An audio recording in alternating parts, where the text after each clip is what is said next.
what goes around comes around. A saying that we're all told when we're very young to encourage us to do good deeds and discourage us from doing bad ones. Many of us know this as karma, a concept created in Hinduism and Buddhism. Many of us imagine karma to be some sort of justice provider. When we do good things, some good thing will happen to us. Somebody will do something good to us. When we do bad things, then somebody will punish us. Somebody will do something bad to us. In other words, karma is a way to regulate our actions and our will. The law of karma can effectively act as a sort of rule enforcer to make sure that we're doing what we're supposed to do. However, is it possible for karma to actually exist? Can karma exist in the way that we imagine? Well, let's find out.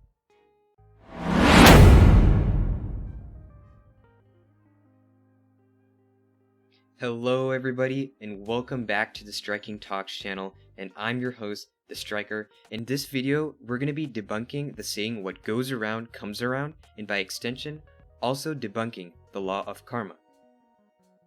So as I said earlier, karma acts as a sort of rule enforcer. So when we act with goodwill, somebody will do something good back to us. When we act with bad will, then we're going to be punished by somebody else. However, the idea of karma is highly dependent on the idea of free will. Free will is the idea that we are in control of our actions. For example, at 5:23 p.m. yesterday, if I had chosen to eat chocolate ice cream, it very well may have been possible for me to also have chosen strawberry ice cream or banana ice cream or some other flavor.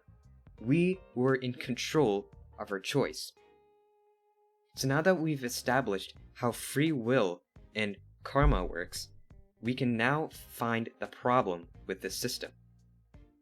So if we do something good out into the world, right, by our own free will, the law of karma states that somebody will do something good back to us. But here's the problem. If somebody is destined to do something good back to us, that person does not have free will. Somebody out there in this world is destined to do something good back to us. The opposite is also true. If we do something bad out into the world, somebody out there is destined to do something back to us. In other words, if we destroy our karma by doing something bad, somebody else also has to have their karma destroyed, so they do something bad back to us. So this means that in order for karma to act, somebody's free will has to be destroyed. The only way free will can be preserved is if karma did not predestine somebody to complete a certain action onto us. For example, if I did something bad into this universe, there should be a non-zero chance, right? Non-zero, it's probably extremely small, that everybody in the world instantly becomes a really good human and does not commit any sin onto me. Meaning that they have free will because everybody decided that they were just going to be a good person. However, my karma was never actually fulfilled. When I committed a sin, I did not receive the negative karma that I should have from somebody else because everybody else, through their free will, decided to be a good person and only do good deeds. So we can imagine karma and free will acting in a sort of grandfather paradox-like style. So you have free will, which is the idea that we're in control of our own actions. Then you have karma, which acts as a sort of enforcer, which provides good to those who do good deeds and bad to those who do bad deeds. However, the existence of karma means that free will cannot exist because in order for a reward or a punishment to occur onto oneself, somebody's free will has to be destroyed so that action can be completed.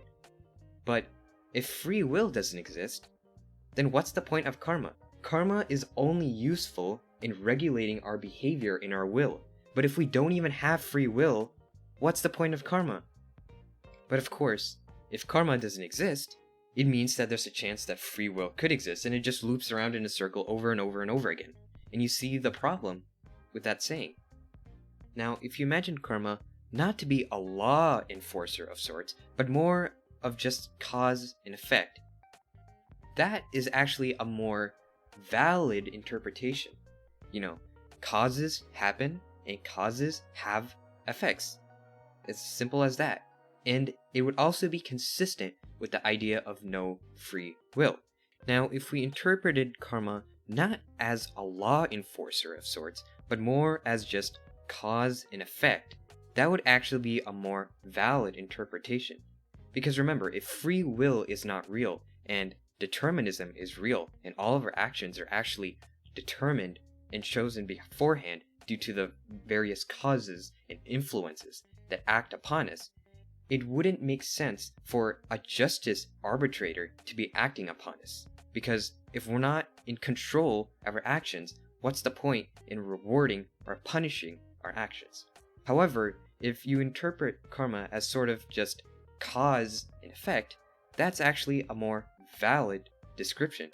Because if free will is not real, which it probably isn't real, then our actions are actually a result of the various influences that are causing us to act in a certain way, and then after we complete that certain action, it has a certain effect due to the laws of the universe, whether it be physics or something else, and that effect goes into effect and causes another effect, and so on and so forth.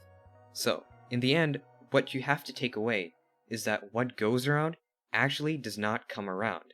Because if we did have the free will to choose to do good or bad actions, then it means that karma can't exist, because it requires that someone's free will is lost. And if someone's free will is lost, then what's the point of karma? Thank you guys so much for watching this video. If you enjoyed what you saw today, make sure you subscribe, leave a like, turn on those notifications, and have a great day.